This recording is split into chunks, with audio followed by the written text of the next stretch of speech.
Welcome, everyone. Thank you for taking time to join us for this program, Botulinum Neurotoxin Injections for the Treatment of Dystonia. My name is Janet Heischutter, and it's my honor to serve as the Executive Director of the Dystonia Medical Research Foundation, or the DMRF, and my pleasure to welcome you to what I know will be a very informative program.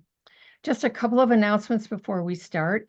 Your questions are an important part of this program. It's why we're here. And so we encourage you, as you think of your questions, to use the Q&A function at the bottom of your Zoom screen to send us your questions, and we'll get to as many as we can in the time that we have for this program. We will take the questions at the end of the program, at the end of the presentation, and I will moderate them. I want to thank those of you who sent us your questions in advance. That's always really helpful. I also want to thank AbbVie, Merge Therapeutics, and Ipsen Biopharmaceuticals for their support of the DMRF's patient educational efforts, including this webinar. The webinar will be recorded, and an email will be sent to all who registered with a link that'll take you to the recording once it's available. I encourage you to share that link as well to those you think would benefit from watching the webinar. So now on to our program. As I mentioned, our topic for the program is botulinum neurotoxin injections for the treatment of dystonia. This is a topic that is always of great interest to the dystonia community, and we're pleased to have with us as our speaker one of the world's experts on this topic and on dystonia. Dr. Buz Jinnah is professor of neurology and human genetics at Emory University in Atlanta. Dr. Jinnah is also the principal investigator or the leader of the Dystonia Coalition, which is an NIH-sponsored clinical research program that's international in scope. He received his bachelor's degree from Duke University and his medical degree and his PhD from the University of California at San Diego. Dr. Jinnah did his neurology residency at Johns Hopkins University before joining the faculty there, and then he moved to Emory in 2008 and is on faculty there. He's a member, I'm proud to say, of the DMRF Medical and Scientific Advisory Council. And as mentioned earlier, Dr. Jinnah is a recognized global expert in movement disorders and has been a speaker at many patient educational programs. He's a strong advocate of patient education. We're grateful to him for all he does for dystonia and all he does to help us spread the word and get accurate information out there for the patient community. Just a quick reminder again, your questions are an important part of the program. So as you think of them, just use that Q&A function and send them to us. So now, with no more further ado, I will turn the program over and welcome Dr. Jinnah. Dr. Jinnah? Hey, everyone. Thank you, Janet, for that very generous introduction. I'm happy to be here, and I'm happy to talk about this treatment that we use in so many of our patients. I get a lot of questions about it, and happy to talk to everyone who's joined in so that they can learn more. As Janet said, I'm going to keep the presentation relatively short so that we have time for questions and answers at the end. So please put your Q&A in the little Q&A box. A lot of times we get more questions than we can get to, so I apologize if we don't get to all of your questions. And sometimes we get overlapping questions, so I apologize also if we read them back and they don't sound like exactly what you asked, but they're going to be covered as best we can. So with that, let me figure out here how to share a few slides with you. I am going to turn on the sharing and then the presentation mode. And I hope you all can see this. If you can't, let me know. So I thought I would start with this introductory slide and tell you a little bit about what I want to cover. I think we're going to spend most of our time on the botulinum toxins, but I just want to emphasize briefly a few other important things for patients with dystonia, all patients with dystonia. That is, counseling can play a very important role. The docs all know that this disorder affects you in many, many different ways, and sometimes counseling is needed to help with the way it impacts your life. The second thing on this list is oral medications. We have a few. We all know they don't work as well as we would like, and there's a lot of research going on to find new options. So keep your eyes on the future. There are some surgical options for very, very severely affected people for whom other things don't work, but we're not really going to cover that today. I'm going to focus mainly on the injectables, the botulinum toxins, since they are among the most widely used for our patients. So I just thought I'd start out with a few basic slides. I think I did this about a year or two ago, and I apologize to those of you who were on that one because some of this may be repeat, but I think it's important to review it as well for everyone. The botulinum toxins are not really toxins. They were derived from toxins, and they're actually engineered proteins.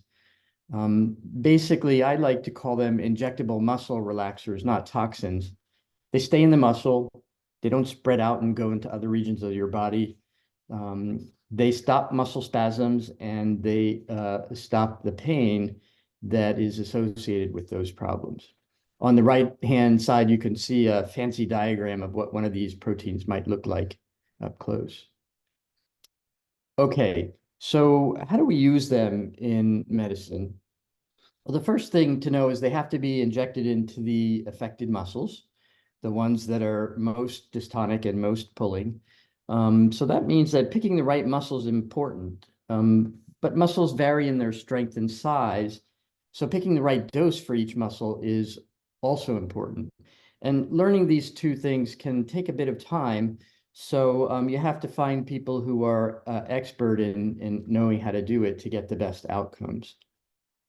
Now, in experienced hands, I would say that there are very few side effects unless the wrong muscles are treated, the dose is too high, or somehow the injection spreads into nearby areas that were not really intended to be treated.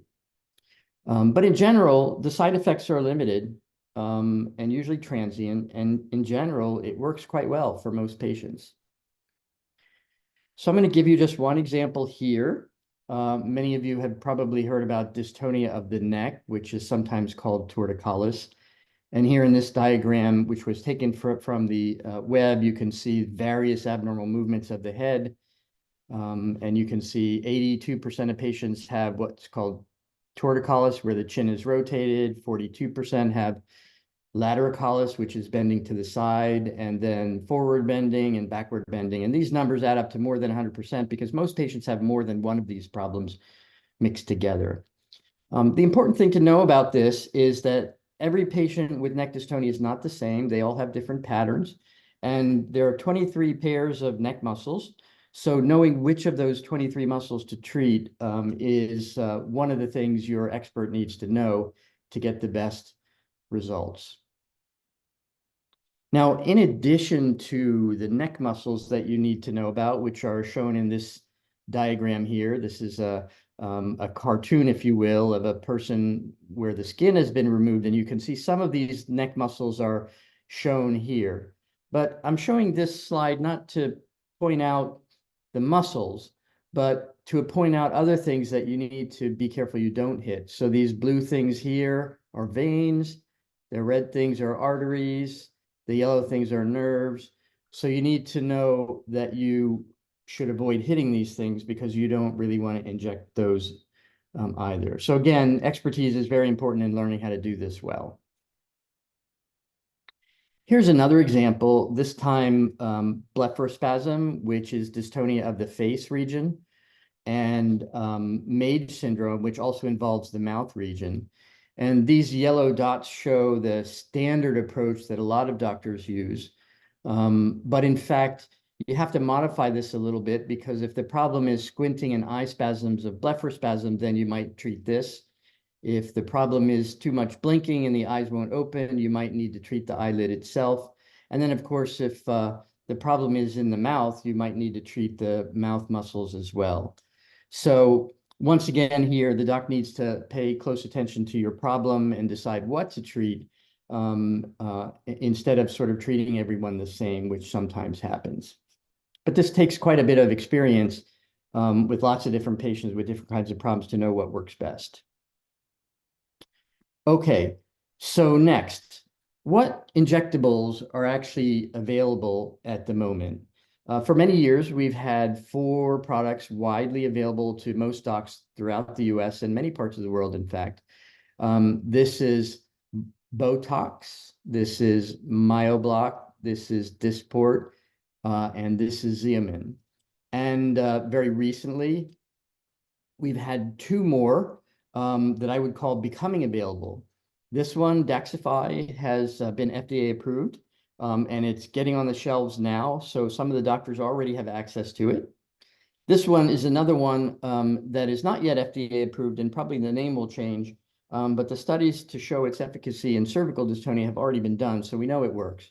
And that one may be coming soon as well. So pretty much we have 4 products now, 5 or 6 probably by the end of the year. And this always creates the question is, which one is the best? This is kind of a tough question to answer. I would tell you that I've used all 6.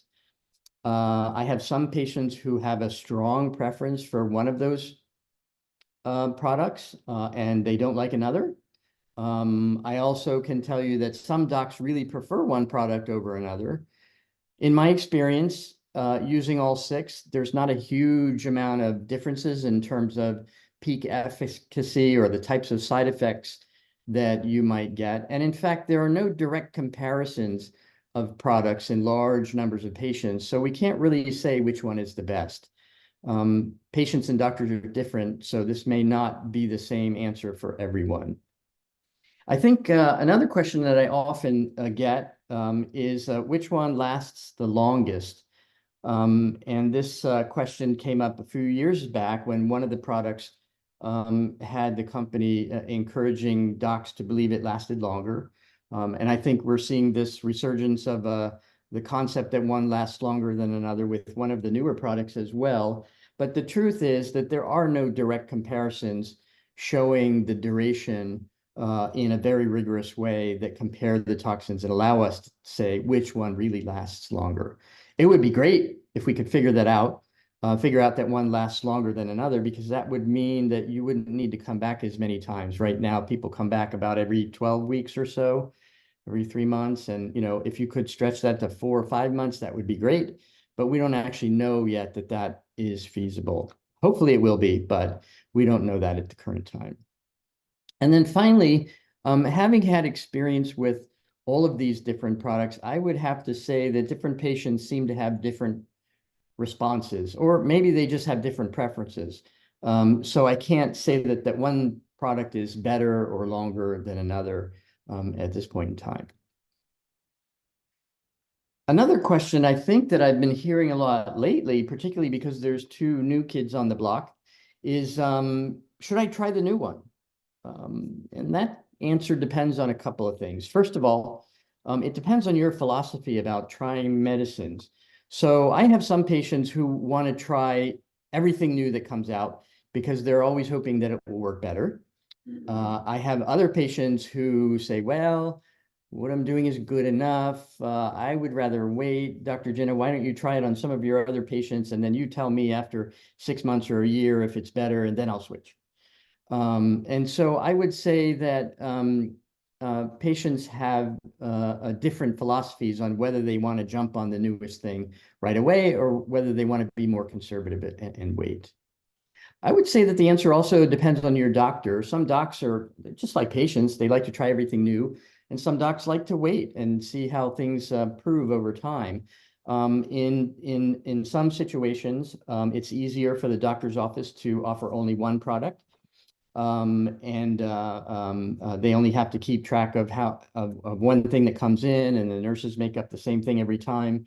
Keeping track of 6 products is a little bit more difficult. So some practices might actually only offer 1 or maybe 2 products, and you may not always have access to everything. So it depends on you, whether you should try the new ones. It depends on your doctor. And unfortunately, it may also depend on your insurance companies. We've seen more and more questions from patients telling us that, hey, my insurance company only pays for this one, and I have to try it first, and I have to prove that it doesn't work before I try another one, which I might prefer. And that's something insurance companies have been doing more and more lately, and it's not something that we can easily control. So the answer about whether or not you should try a new one, I think, depends on a lot of things, you, your doc, and who pays for it.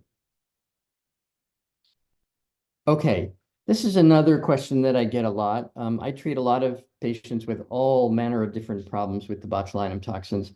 And many of them come to me and they say, you know, I tried it already, and it didn't work out.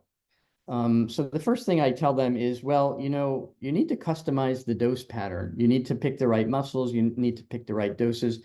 And it's hard to get it right on the first time every time. So you need to expect that maybe after 2 or 3 trials, it will be working the way you want it to work. So you can't give up after 1 trial. It means you just need to work harder to get the dose and the pattern more customized for your needs.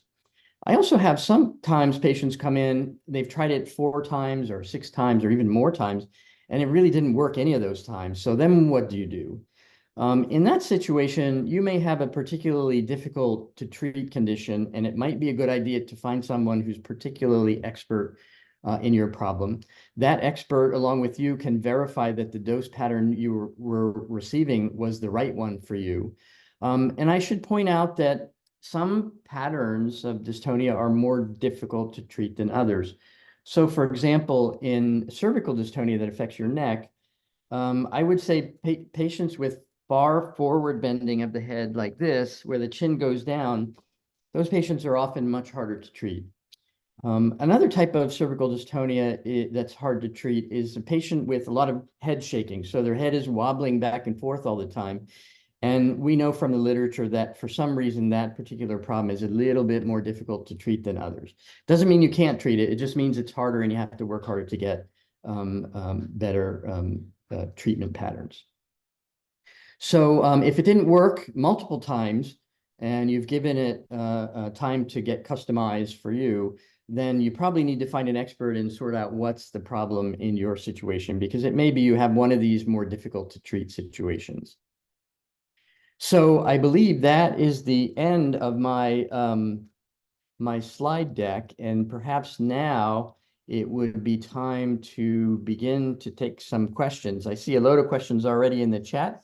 Yep. And I'm sure Janet has already been going through some of those to figure out which ones we need to tackle first. Right. So great questions. And as I mentioned, we also got questions in advance. So thank you, Dr. Jinnah, for that nice backdrop, that nice overview. We're looking forward to now just presenting you with some of these questions. So you addressed, you know, that we don't have any head-to-head kind of comparisons between toxins. Our first question is really dealing with that, you know, is one toxin as good as the other? And then asking for new information on doxy. So if somebody was interested in wanting to try a new toxin, whether it is one of the newer toxins or a toxin that they hadn't tried before, you mentioned that perhaps not all offices actually are able to offer all toxins. What's the best advice to somebody who thinks that maybe they should try a different toxin? They talk to their doctor. I mean, what's the process in that? Is it involved?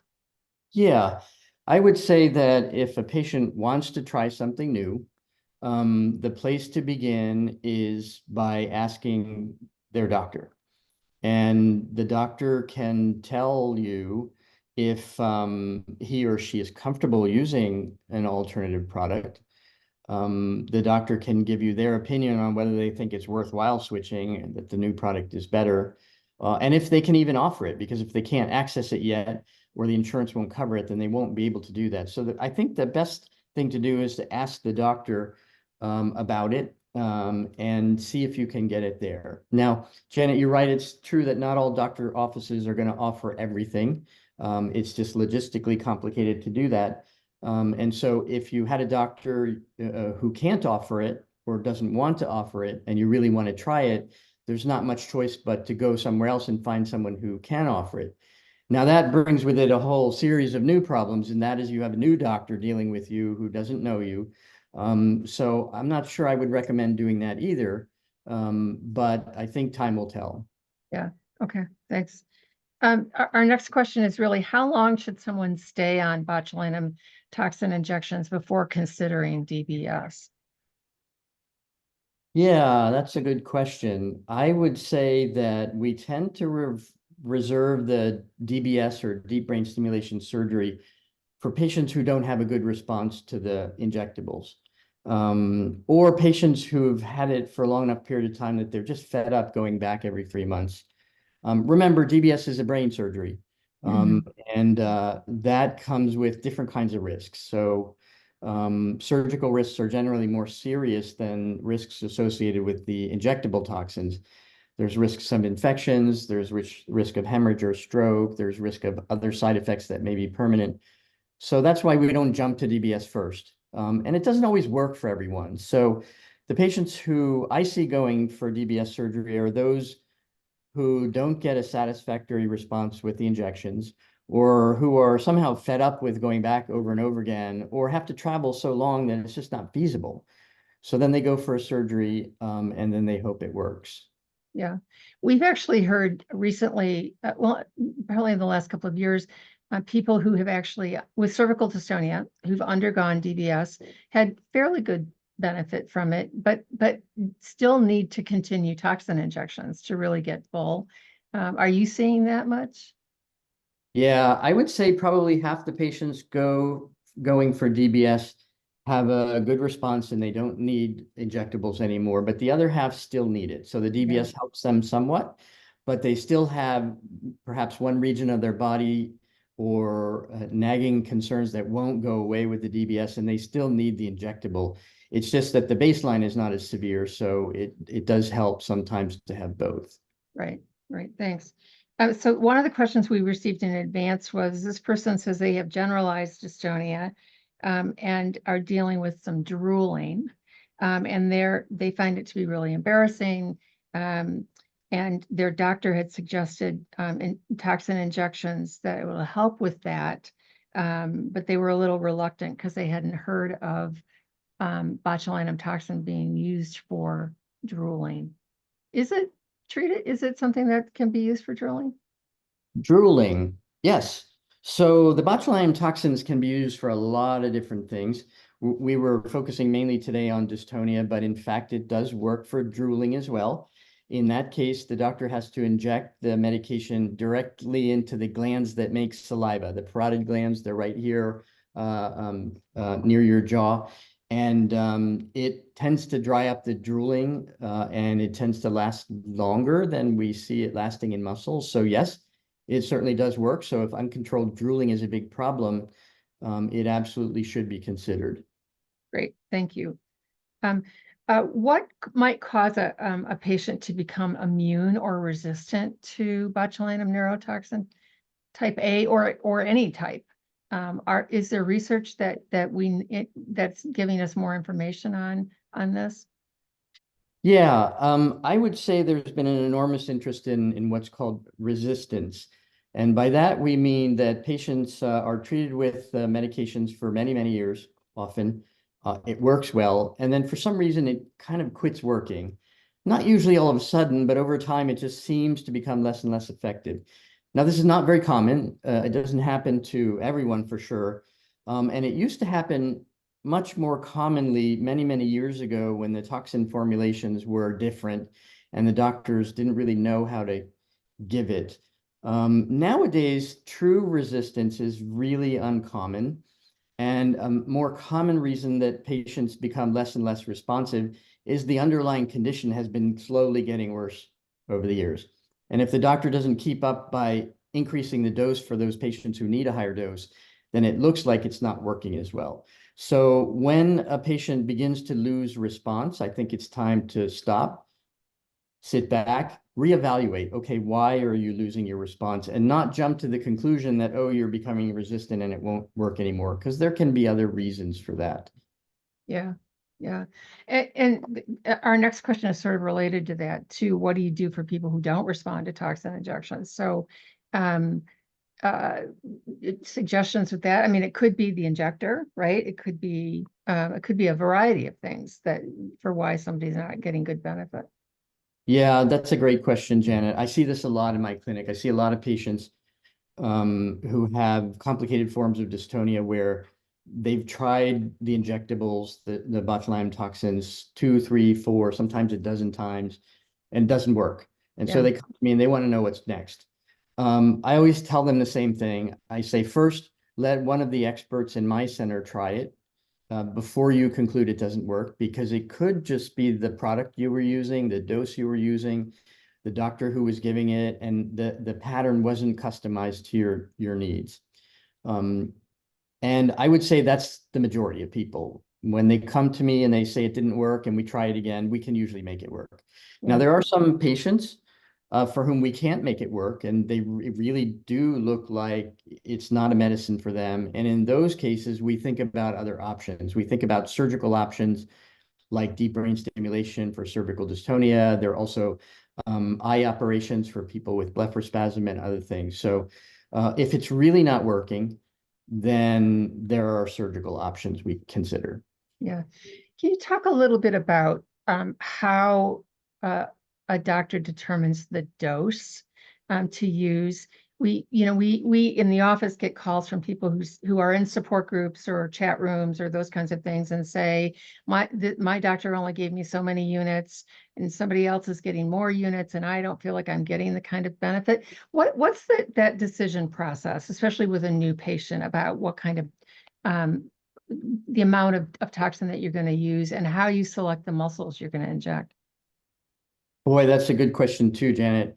I would say that what happens with the patients who come to me is I look at their problem. I try to understand which muscles are involved with their problem. And then there is a wealth of information published on the internet and in medical research journals, even in books, which tell me the dose range that I can expect to use for that muscle. So, for example, little tiny muscles, like those muscles around the eyes, they only need 5, 10 units and they're happy. Yeah. On the other hand, if it's a big giant muscle, like the trapezius in the shoulder up here, 5 or 10 units is going to do nothing. And you probably need more like 25 or 100 units. So there is guidance out there in the medical literature for doctors to learn how much in each muscle.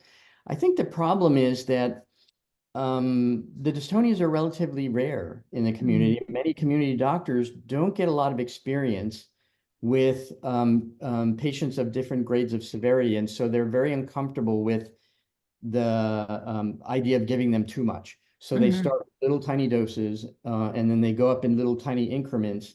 And by the time they've had 3 or 4 sessions and get to me, I see that the dose is still lower than I would have started with.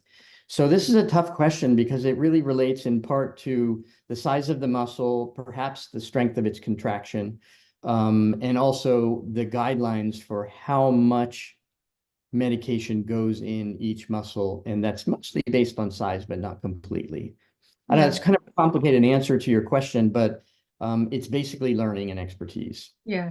So would you say it's important for the patient to provide feedback in that second injection cycle to the physician that it just didn't feel like I was getting much benefit?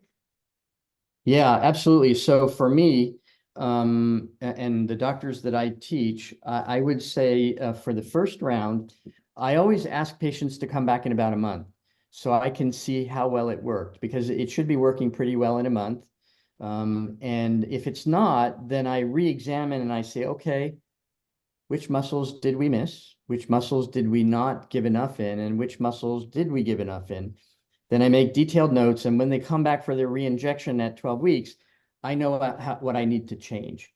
Yeah. And if the treatment pattern is still not good, I might have them come back again after their second treatment round again to see what was missed and customize it for there, because it's really hard to get it perfectly correct the first time. Sometimes you can, but usually you need to work your way up on the dose and maybe add some muscles or drop some muscles, depending on what you see when they come back. Right, right. Thank you for that. This next question actually also sort of related to one we got in advance, which is why don't more neurologists use ultrasound for injections instead of EMG? It would be a lot less painful. The related question we received in advance was that this individual really doesn't like getting shots, and are there ways to make it less painful? So can you respond to the ultrasound versus EMG and sort of guidance in general, and then maybe comment on what things might be done to help make it less painful? Yeah, those two questions are related, I think. And I would say that different doctors have different preferences regarding the need for any guidance. Some doctors don't use any type of guidance because they know where the muscles are and they're very good at hitting them without any extra laboratory aids. Other doctors may want those aids to be sure that they're in the right place. And it also varies according to patient by what the problem you have. So for example, in blepharospasm, the muscles are all very superficial right around the face. Most doctors don't need any type of guidance for that because you inject the medication right under the skin, and it gets in the muscle because the muscle is right there and it's kind of hard to miss. So in blepharospasm, very, very few people use ultrasound or EMG. Now, when it comes to cervical dystonia, well, let me go to arm dystonia first. So arm dystonia, there are dozens and dozens of little tiny muscles that each do a different thing for each finger, going up or down, your hand, your wrist. And there it can be very, very difficult to hit the right muscle without some type of guidance. Traditionally, we used EMG, and more recently, people have been advocating ultrasound, but there really aren't any good studies comparing ultrasound versus EMG to say which one is better.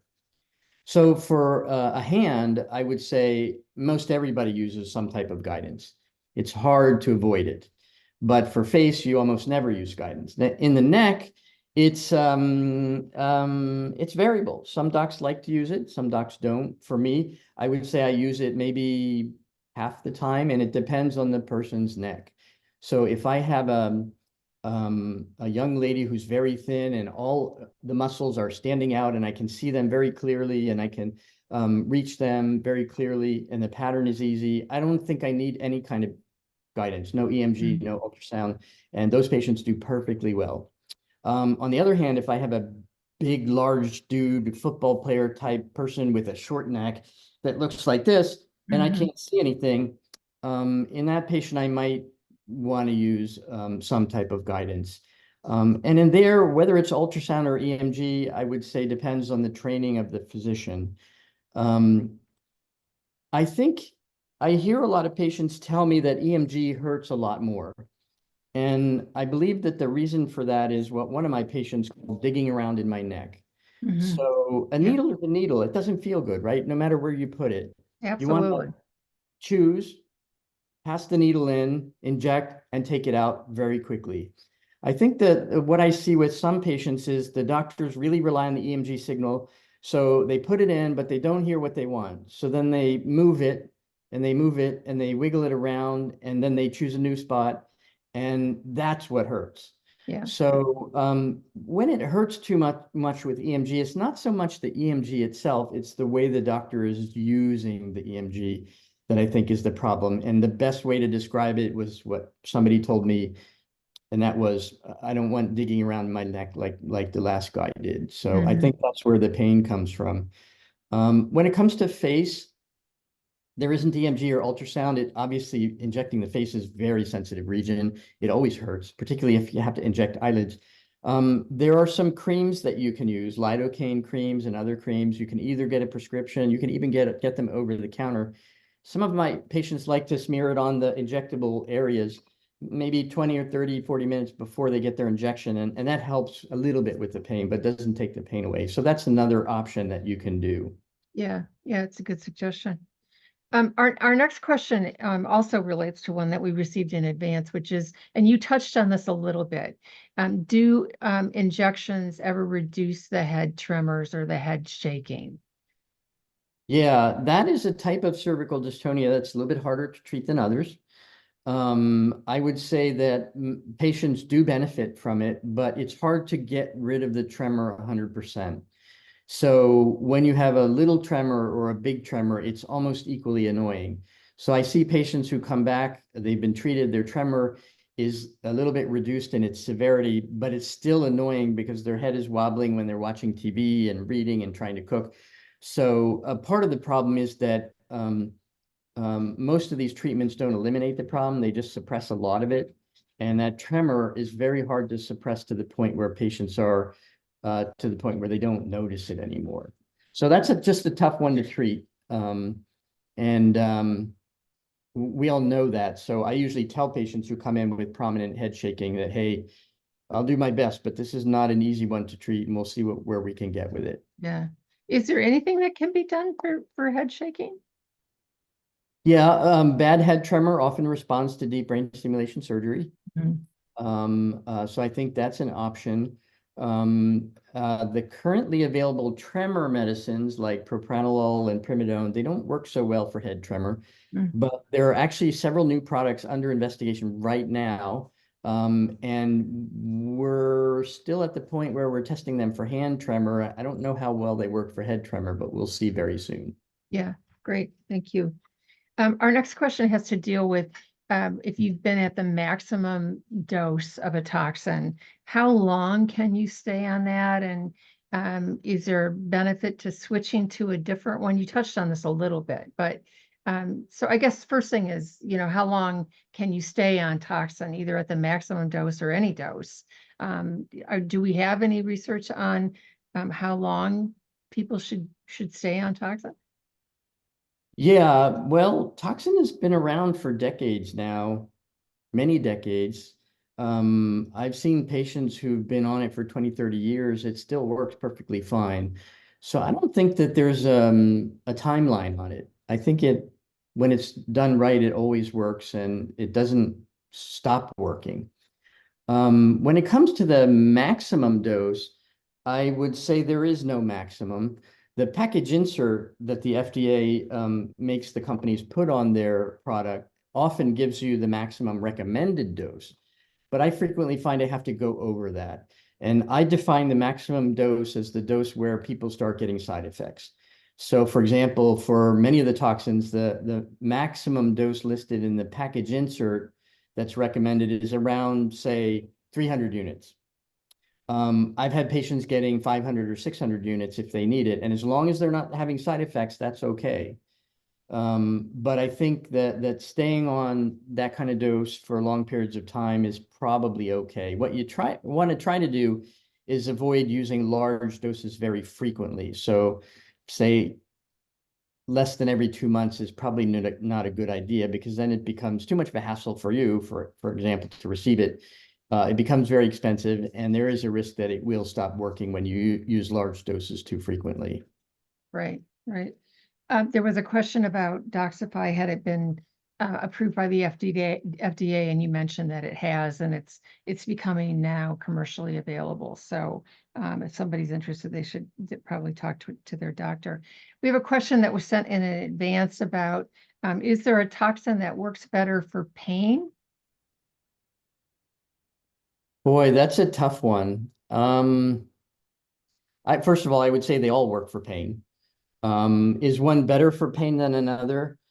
Years ago, there was some literature saying MyoBlock was better for pain than the other available toxins, but the evidence wasn't very strong. So I would say we don't really have a good product to point to if pain is the primary problem. I think choose one, see what it does for you. But I can't really say that one is really much better than another for pain. Okay. Next question has to deal with the dosage. Has the dosage for Doxify been determined compared to the other toxins? What do we know about dosing with Doxify? Yeah, so Daxxify has been FDA approved, I believe late last year, for cervical dystonia. And there are indeed dosing guidelines that come along with the package insert, and there are educational programs to help people, help doctors learn what those dosing guidelines are. They're similar to other products, so they're not too hard to learn. But since it's not yet FDA approved for blepharospasm and other problems, it's not clear that insurance will cover that. So that's something you would have to ask, see if the pre-certification can be obtained, and then go from there. We have a question that sort of deals with insurance, but when Botox or toxin treatment wears off, why do we have to wait the 12 weeks to get our next treatment? Well, you don't. I would say that there's a lot of misinformation about the duration between injections here. 12 weeks is a habit. There actually is not good data that says you must wait 12 weeks. In fact, there's pretty good data that's saying some patients can't wait 12 weeks, that they want to come back in 10 weeks or even less. And there's good data saying that you can do that without any problems. I think the 12-week habit got to be such a habit that people think it's a rule. And some insurance companies, in fact, even adopted it as a rule. And then it becomes a problem to get it more frequently and perhaps on a schedule that you might need. Maybe it's 11 weeks, maybe it's 10 weeks. So what I recommend for those individuals is the doctor has to document in their note that your duration of benefit is not long enough, and therefore you need to come back earlier than usual, 12 weeks, and that you need to come back in 10 weeks or whatever that time is. The insurance companies, when they see the justification, usually accept that, but some don't, and they want another letter or they want to call the doctor and say, why? But this issue of timing has been around for a long, long time, and I would say it's more of a habit than a rule. Right, right. You mentioned earlier about some insurance company changing things where you have to fail on one treatment, whether it's toxin or whatever, before you can get the one that perhaps works for you. I would just say if that's happening to anybody who's joining us for this program, please let us know. Our advocacy efforts are addressing this, and we would welcome your joining into the Dystonia Advocacy Network to battle these kinds of things, and to let insurance companies know that there's a human cost to those kinds of decisions. So if you're interested, we're happy to give you more information on that. So we've had a couple of questions about the cost between the products. Are you able to speak to sort of the cost differences? A little bit. I try to stay out of the money business in this situation, but I know it's expensive, and so I know a little bit about it. The medication pricing has historically been fairly close for the existing products. It's a little bit lower for one product or another, and that sometimes depends on which state you live in. I had heard that the newer products were going to come out at a lower price, but I haven't actually seen that yet. So it remains to be determined.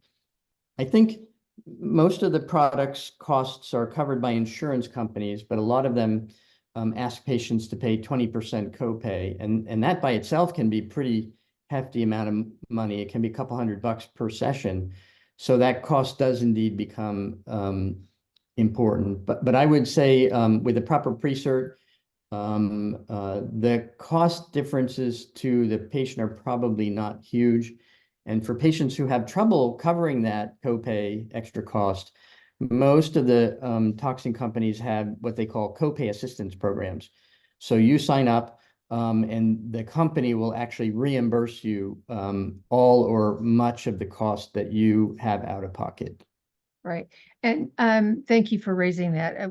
We try to do programs to help people understand those copay programs because they really are advantages that people should take, should avail themselves of that they can. So we have a question about lower limb dystonia, which also raises the issue of sort of what we would call off-label use. Could you talk a little bit about the use of botulinum neurotoxins in treating lower limb dystonia, but then also address sort of the off-label use for toxins and forms of dystonia? Yeah. So each of the toxin brands is FDA approved for certain subtypes of dystonia. usually cervical dystonia, sometimes blepharospasm, sometimes other things. There are many things that we use it for that are not FDA approved, but insurance companies acknowledge that it works, so they cover it. Dystonia of a foot, lower limb, a toe, is a good example of that. And it does indeed work. The injector needs to know which muscle is affecting the foot or the toe, and needs to know the dose to give. And it usually works.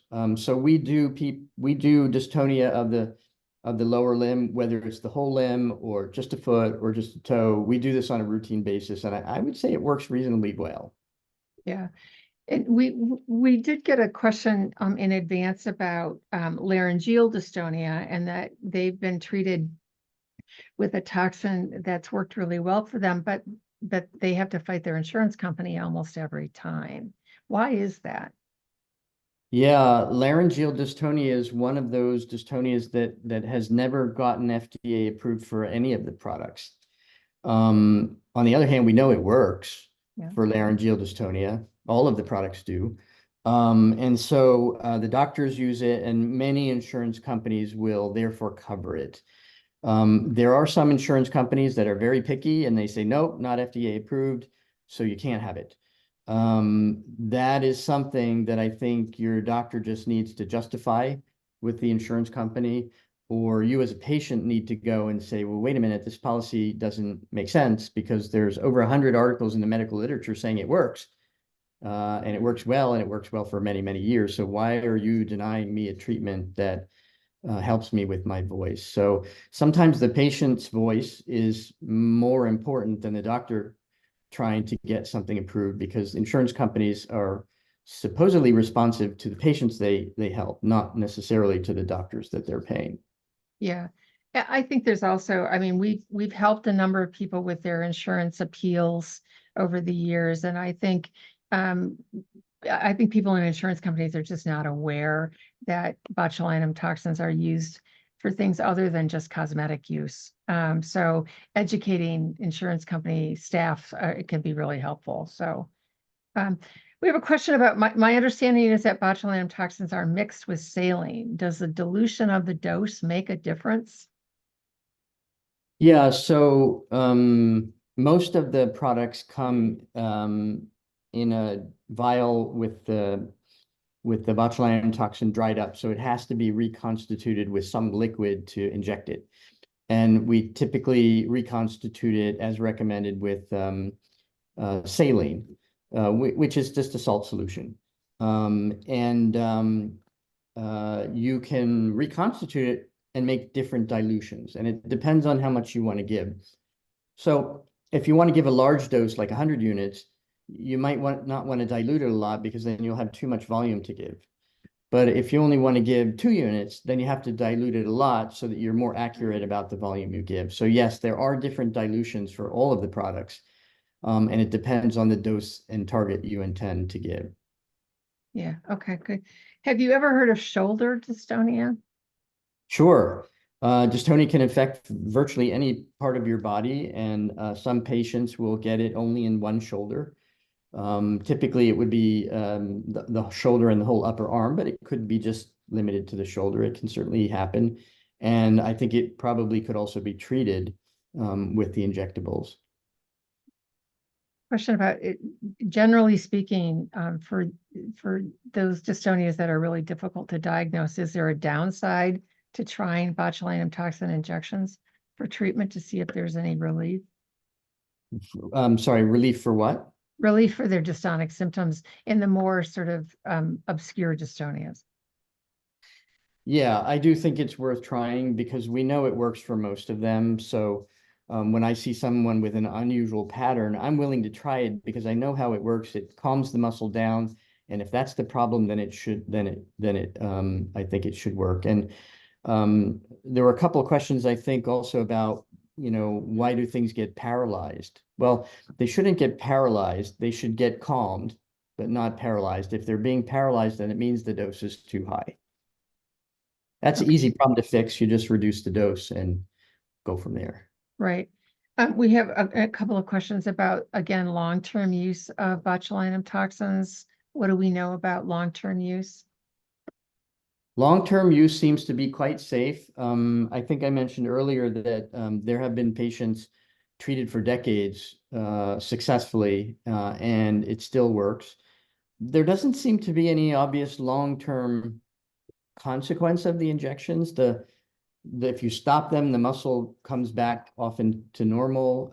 If you actually take the muscle out and look at it, it seems to have a similar muscly look like non-injected muscles. So we don't think that there are many permanent long-term side effects of getting treatments, even for decades. Mhm. Why is the head moving forward in cervical dystonia more difficult to treat than other types? Oh, good question. It relates in part to two things, both of which are hard to nail down. One of the things is the muscles that cause your head to come forward are not easy to access. So there are two in the front that pull your head forward, but there are actually two right in front of your spine, which I can't point to, but they're way deep in here, right in front of your spine, and those can't be easily injected because they're too deep, and you need special needle that's about this long to reach them. So not very many doctors will treat that area, and as a result, enterocollis can sometimes be hard to get a good response from. So that's one thing. That is, the muscles are a little bit tricky to get after. The other thing is many patients who have forward bending of the head also have problems with their spine. That is, the bones of their spine. Remember, your spine is like a series of blocks all stacked on top of each other.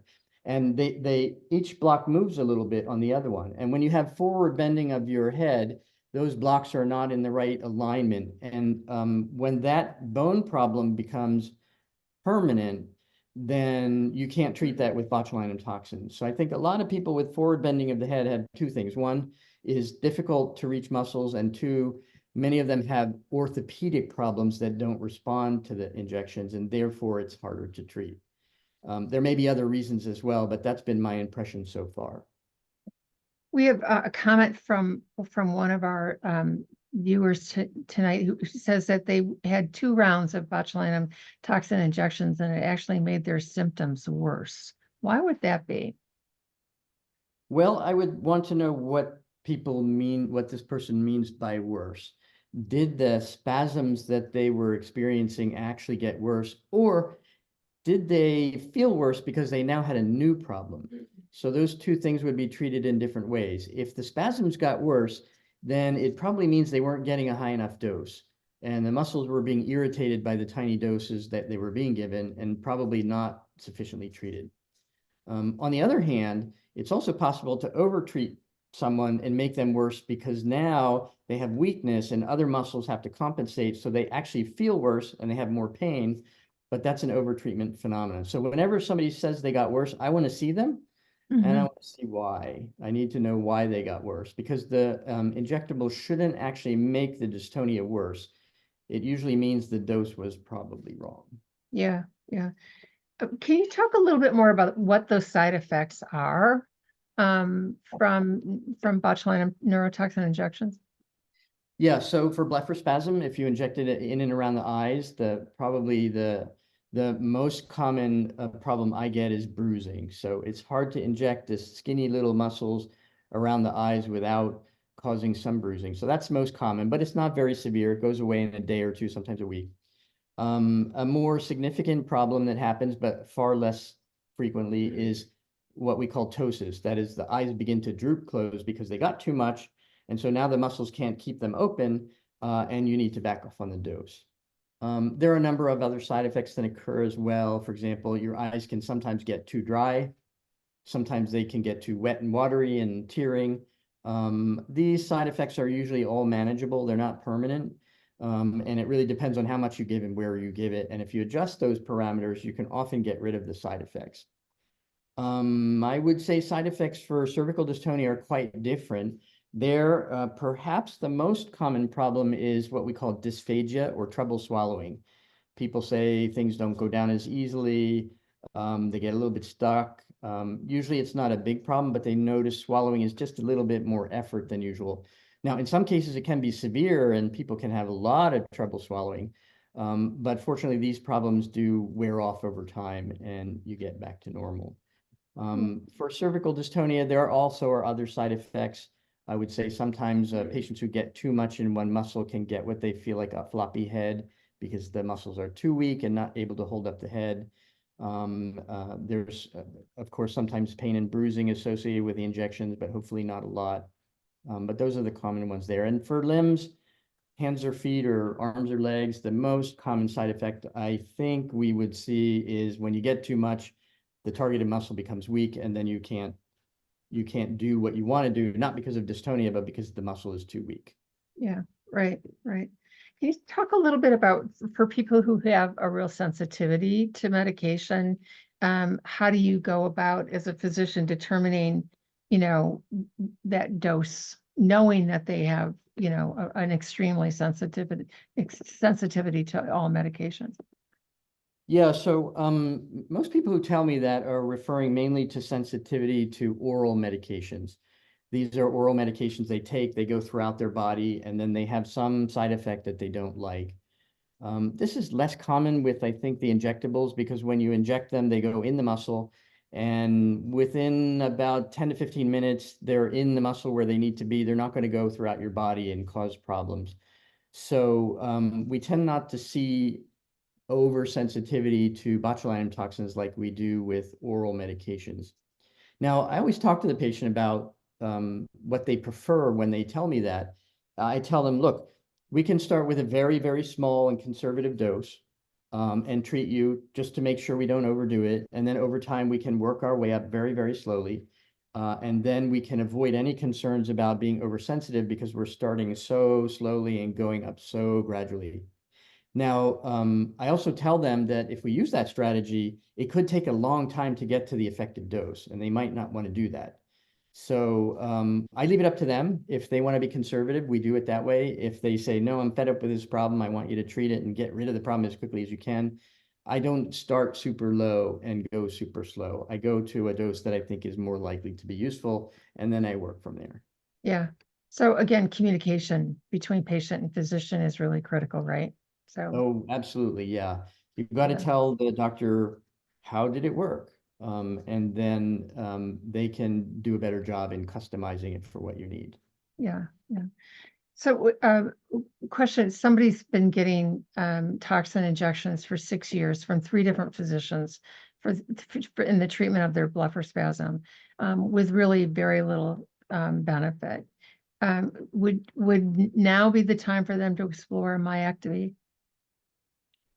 I see this a lot. And the first thing I ask for is I want to see the records. I want to know what those doctors were doing. It's possible that they were all doing the same thing because they all learned together to do the same thing, and maybe that's not what this person needs. But if I see at least one of those 3 doctors was doing a dose and a pattern that should be working, then I am less enthusiastic about saying, hey, let me try again. And I might be more enthusiastic about saying, well, there are surgical options. For blepharospasm, we have deep brain stimulation, we have myectomy, we have sling operations. I don't jump to those because they're not pleasant, but there are people out there who need them. I would say if you do need them, then don't hesitate, but you first need to be sure that what you were getting was done in a way that it should work. Yeah. Our last question, just time, if getting botulinum toxin injections are unsuccessful in the treatment of wrinkles, does that mean that that person is resistant for benefit in treatment of dystonia? That's a tough one. So it depends on how much was injected for wrinkles. So there are standard recommendations for the amount that people should get for like the crow's feet that happen right here in everybody. But some people need a higher dose than what's recommended. And if you don't use that higher dose, it looks like it didn't work when it did work. So it kind of depends on what the dose was. But we do actually use a variation of the wrinkle test to determine if people are resistant. So typically what we do is we ask people to frown or raise their eyes, and you get these little wrinkles in here. And Right. so somebody comes in and I'm wondering if they're resistant, I put a really big dose right in one side. And then I have them come back in 6 weeks and I ask them to frown and wrinkle. And if they can't do it on that one side where I injected, then I know they're not resistant. But if they still can do it, and I know I put in a really big dose, then I worry that they are resistant. And I Yeah. would say that I see that occasionally, but it's very uncommon. Yeah. Yeah. Thank you. That's good. We've had a number of questions about finding experts. We're happy to help you if you want to contact the DMRF. We have a physician referral list on our website. We're happy to put you in contact with our support group leaders. And I'd like to just give a quick shout out to our support group leaders who are joining us for this program, and thank them for the work they do every day in helping patients get good education and get connected in the community. So, but give us a call at the office. We're happy to get you connected with those experts that Dr. Jinnah was talking about. So, Dr. Jinnah, this was fantastic. Thank you so much. We didn't get to all of our questions, but we knew that was probably going to happen. Thank you very much for your time. And thank you for the work that you do every day to not only advance research, but also in the care of patients who are battling their bodies because of dystonia. We appreciate everything you do. Thank you. Great. Thank you, Janet. And thank you for inviting me. I think what you all do for helping patients learn more is great. So I appreciate also the opportunity to be here and to talk to so many people at one time. Yeah. Thank you. And thanks everybody who tuned in and for the great questions. Thank you. Bye-bye. Have a good night.